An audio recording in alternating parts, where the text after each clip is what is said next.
V. Angela Yee, Charlamagne the God. We are the Breakfast Club. Hey, what's happening? Let's get to the rumors. Let's talk. Charlie Walk. So Charlie Walk, the head of Republic Records and formerly on the 4 as a judge, says he was being extorted before an ex-employee said that he sexually harassed and assaulted her.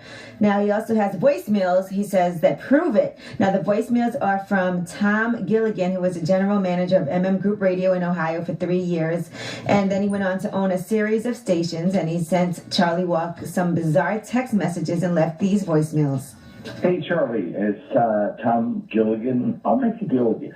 You resign from the TV show, from your company, and nobody will ever say anything. By the way, none of this is going to come from me, so you can't sue me. And if you want to sue me, I have $269 million to go right head-to-head with you. But I'm simply saying, as soon as I hand this off to me, to your toast, to your family, the whole 9 yards. This is by far the whitest thing I heard this week. Only a rich, white, privileged prick would think that he could just call someone up and leave a little early morning extortion on someone's voicemail. How do you do that? Okay, now page 6 also saw the text messages that he was sending to Charlie Walk, and those text messages say things like, the Me Too movement will be knocking on your door. Karma is tough. Charlie, you decided to take me, and it's just coming back at you. I want nothing else but to get you off the show, embarrassing your family name, ruin your career, take half of your roster because they wouldn't work for someone like you. I'll make a deal with you. I was told that you stepped in front of me with John Bon Jovi, who is someone I know personally and have known since 1986. You fix that and I'll back off. We can either come to terms or not. I want nothing from you. You were just a prick, and you've always been a prick, just for the record, and so on and so forth. He actually sounds like an entitled extortionist. Like he feels like it's right to extort Charlie Walk. That sounds crazy. I will say this though, man. The other layer to this is weaponizing the Me Too movement. Like a lot of people know that it's no due process in the court of public opinion, and they know once these allegations come out that people are going to be stepping down from their jobs or getting fired, and now it's really becoming a witch hunt. Now Charlie Walk says he hasn't spoken to Tom Gilligan in over 20 years and has had nothing to do with him. So why would this be happening right now? The DA's investigators are being asked to launch a probe into whether or not Gilligan made those threats and actually tried to follow through on them, and whether these incidents are connected. Now, in addition to that, Tom Gilligan told page 6, yes, I was upset with Charlie. There was no doubt about it. But to be honest, I was drunk and my mother had passed, and it was the anniversary of her death. It was a very bad time, and Charlie was just being Charlie. For him to make these allegations against me is a total misrepresentation. It's a lie. He's just trying to get himself off the hook. He said it was just friends being idiots. You called him. You called him. You the one who tried to weaponize the Me Too movement to take your friend Charlie Walk down, okay? Yep. This is why you really need due process in the court of public opinion, because you got pricks out there who will try to weaponize the Me Too and Time's Up movement just to take people down. That is the essence of the Salem witch hunts. All you gotta do is point them out and they get killed. All right, Kim Kardashian made over $10 million, and that's from her new fragrance line, Kimoji Heart. She sold out of that in 4 days. 300,000 plus. They can't lose. Yes, of the fragrance, and after that, sold out over $10 million. So that's amazing for her. That's crazy. And you know what? She didn't do an advertising campaign, like spent money. She just did a complete social media advertising campaign. I saw her send a lot of perfume to her friends and her enemies. My question is, do the Kardashians look like they smell good? I mean, there's a lot of people, obviously, that look up to Kim Kardashian. Do they Look like they smell good. They don't look like they smell bad. Yeah, it don't look like they smell bad, but I mean, smell good for you just to run out there and buy their fragrance. You just want to smell like a Kardashian. People look up to Kim K, so they buy anything. Well, it was 3 new fragrances. She had Bae, Ride or Die, and BFF. All right, I'm Angela Yee, and what that that's Caitlyn smell like, though? your rumor report. You know what? When we come back, we got front page and Angela Yee, Charlamagne the God. We are the Breakfast Club. Now let's get to the rumors. Let's talk Justin Timberlake. Well, rumor has it that Justin Timberlake was going to use a hologram for his Prince tribute during the Super Bowl halftime show performance, but he backed out at the last minute. Now, he spoke to Sheila E., and she had tweeted that Justin Timberlake was not going to use a hologram after they had a conversation. She said, "Family, I spoke with Justin tonight, and he shared heartfelt words of respect for Prince and the Purple fans. There is no hologram." Yeah, you fool around and bring a Prince hologram out there, then Prince's real ghost show up throwing shade. Now, she also said he thought it was very demonic, and that's his spiritual belief. She wanted to make sure that nobody ever does a hologram of him, according to Sheila E. Now, That's that Jehovah Witness in him. Drop one of the clues bombs for the Jehovah Witnesses out there, Danny. a source close to Justin Timberlake said the hologram plan was never ever in play, that Justin would not disrespect Prince's legacy, so there was no change in his performance. Now, here is Justin Timberlake. He was on Fallon, and here's what he had to say. He's always been the pinnacle of musicianship for me. When we decided that, like, the serendipity and synergy that we would be in Minneapolis, he's such a special thing here. Aside from what he is all over the world, I just felt like I wanted to do something for this city and something for him that would just be the ultimate homage to what I consider the GOAT of musicians. See, Justin Timberlake's Super Bowl halftime performance was very regular, especially in comparison to the last few Super Bowls we have witnessed. What it really needed was a hologram of Janet Jackson's titty, okay? That's the only appearance that would have took that performance to another level was Janet Jackson. Fines. All right, well, Prince's sister, Tyka Nelson, also wants people to back off, people who were hating on that halftime show. She said she was pleasantly surprised by Justin Timberlake's performance and even enjoyed the Prince tribute. And she and the rest of Prince's family knew he was planning to sing I Would Die For You, but she said they weren't aware he was doing a video projection. But she said for the backlash, everyone has their own idea of what Prince would have wanted, so it's impossible for Justin to have any way of knowing that. Yeah, but you can't tell people how to have their opinion. I mean, if people enjoyed the show, they enjoyed it. If they didn't enjoy it, they have the right to express that too. But I thought it was very regular, and he really, really needed Janet Jackson. I think everybody had their sights set on Janet Jackson, and when that didn't happen, it just didn't, And she said in advance that she was not she wasn't doing it. I thought it was cool. It started off slow, but I thought it was cool. All right, Steve Wynn, you know him as the casino tycoon, the Wynn hotels. He allegedly pressured a grandmother working in one of his casinos into having sex. He said he had never had a grandmother before and wanted to see how it feels.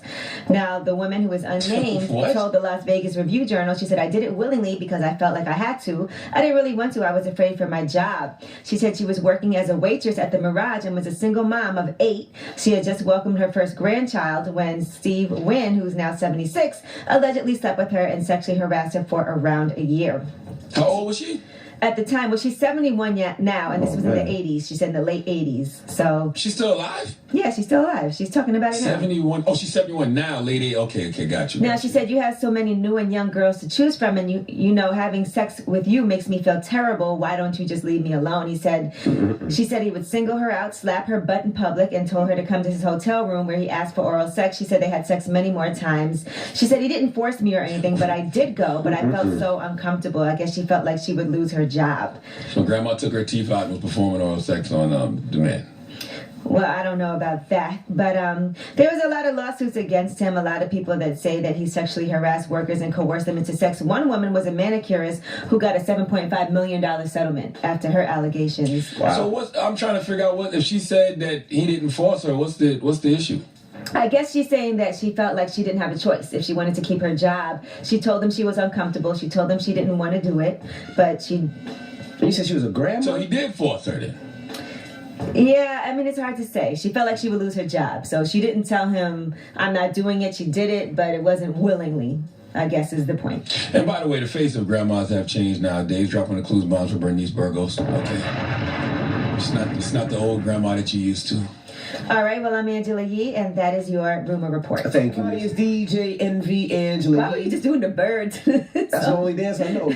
You with the good here. All right, let's get to the rumors and talk Drake.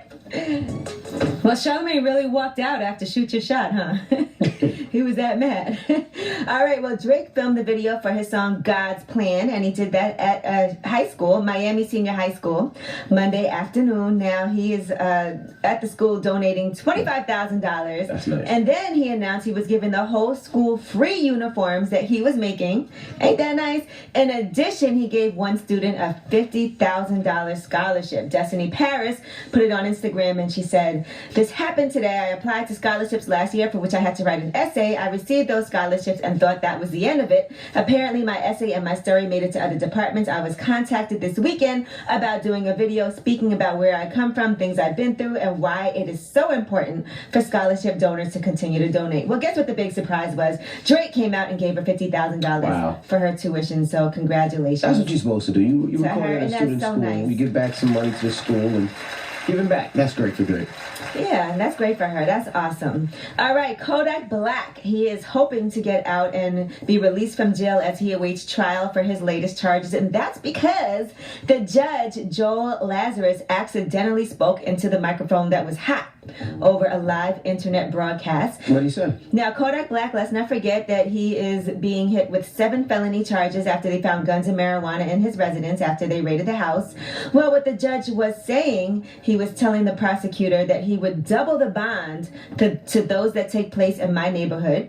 And he then said, closer to my house, the higher the bond. That was always the Lazarus rule. Again, his name is Judge Joel Lazarus. The mic was hot, though, so everybody heard it. Now, Kodak Black was there that day. He was denied bond minutes after those comments were made. So later on, the judge said he was joking, but the Broward County Chief Judge barred him from presiding over first appearance court in the future and also from anything involving criminal court over the clearly inappropriate statement. So absolutely, Kodak Black's legal team is hoping that these comments that were very inappropriate will allow him to be released from jail as he awaits trial. Come on. Yeah, that's crazy. All right, now let's get into this. Monique is still talking about Will Packer, and she had this to say about him. And there's a reporter named John Mary who read an email that he received from a producer by the name of William Packer. However, what they did not do is send the rest of the emails. So we want to post the thread of the emails so you get a chance to see the behind the scenes of how a producer tried to intimidate, bully, and ruin someone's character. Oh, in the last video, that's the fire where our trailers blew up on the set of Almost Christmas. I'm still waiting for the email from Mr. Packer asking was anybody harmed, but we never got that. Now, what does her trailer getting on fire have to do with anything? I don't know. Clearly, she's okay. Oh, my goodness. But now Gary Owen had to jump in and respond, and here's what he said.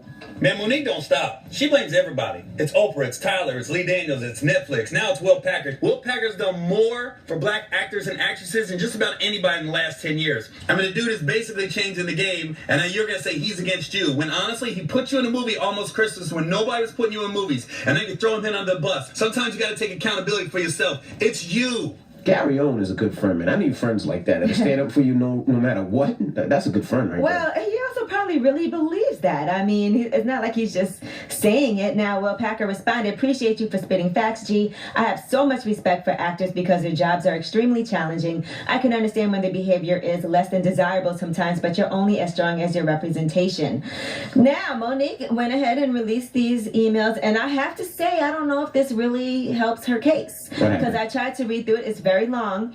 So her husband, who also represents her, Sydney, posted, hello, Will. How am I harassing you like I asked you for your love and you keep saying no or something like that? When in truth, I've only asked you to make things right with Monique due to you not standing behind the amount of weeks you said she would be needed for the film and her time commitment pertaining to travel.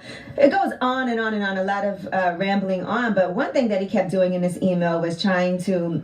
And I know Will Packer said that she treated the staff poorly, but he kept on saying things about her. He would say this, you had to stand up while we sat down listening to you pontificate and profile for your companion. I'm sorry, I mean your assistant. And throughout the email, he kept saying, our conversation was about your companion. I'm sorry, I mean your assistant. So in other words, trying to make it seem like his assistant is not really a person that works for him, but more just quote his. So just trying to belittle her. And he does that all throughout this whole entire email. And I read what Will Packer said back, and it seemed very professional. Basically, Will Packer was like, listen, if you want to communicate with me any further, do so through your lawyer, because you are not going to harass, attack, and bait me over and over. It's uncalled for. Wow. So anything you have to say, do it through your attorney, Ricky Anderson. Okay. And that makes perfect sense. So I don't know that this really helped her at all. I don't think it's going to help Monique at all, but wish her the best. Well, thank you, brother. All right, sister. All right. Well, I'm Angela Yee. That's That your was rumor report. All right. The People's